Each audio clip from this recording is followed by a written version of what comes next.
সুন্দরবন নিজেও তো এই বদ্বীপের জন্য লড়ে যায় ঝড় জলোচ্ছ্বাস দুর্যোগে।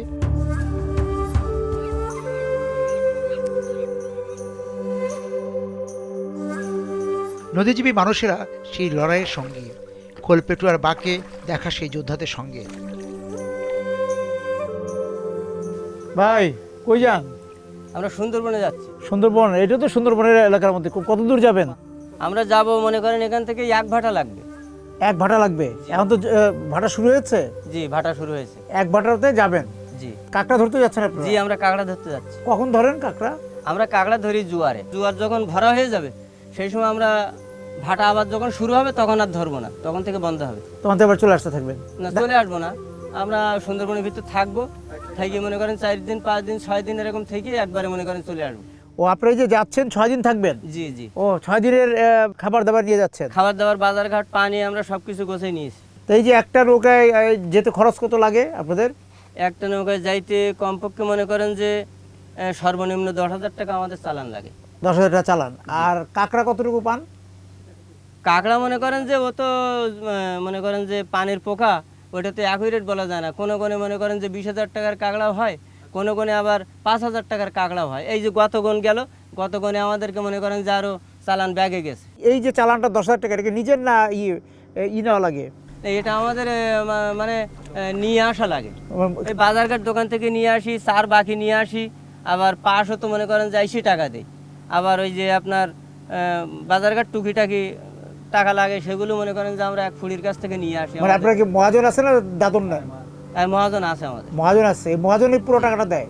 মহাজনে পুরো টাকা লাগলে দেয়। আবার ওই সুন্দরবনে যখন ডাকাতি ধরে, হ্যাঁ। সন্ত্রাসী যখন যে ধরে মনে করেন যে 50,000 60,000 টাকা একটা নৌকায় চায়, হ্যাঁ। যখন তো তখন আবার আমাদের এই ফুড়ির কাছ থেকে, কোম্পানির কাছ থেকে টাকা নিয়ে ওদেরকে আবার দিতে তাহলে হয়। এই যে আপনি 20,000 টাকার এই যে কাঁকড়া বিক্রি করলেন, এর মধ্যে আপনার কতটুকু থাকবে আর মহাজনের কত?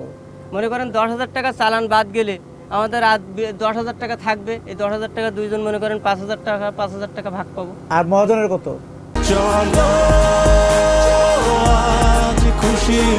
40 বছর ধরে অসংখ্য খুশির মিছিলে ছিল আইডিয়ালসি, থাকবে আগামীতেও। মহাজনের কোনো টাকা দেওয়া লাগবে না। ওই যে মহাজনের কাঁকড়া দিচ্ছি, ওর আচ্ছা। থেকে মনে করেন যে ওর কিছু পারমিশন ও পুরো কাঁকড়াটা মহাজনকে দিয়ে দেন? জি। এই যে যান, যে বিপদে পড়েন, এরকম কোনো আছে নাকি? এই যে কুমির, বাঘ? একবার সুন্দরবনে গিয়েছিলাম আমরা, এরকম 2 জন গেছিলাম। আচ্ছা।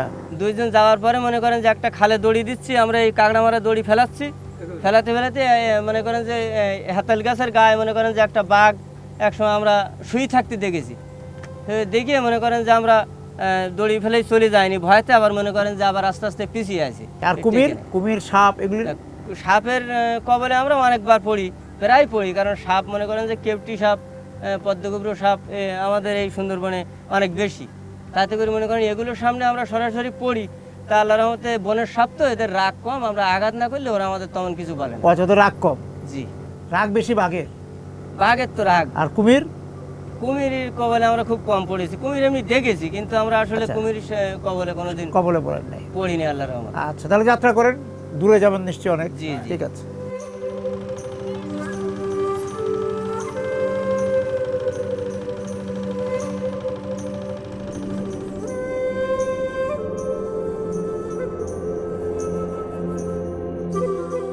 জঙ্গলের নিবিড় ঘন সবুজ রং, তার নিদারুণ গভীর স্তব্ধতা, এখানকার প্রাণের যে বৈচিত্র্য, তাতে ছন্দপতন হচ্ছে।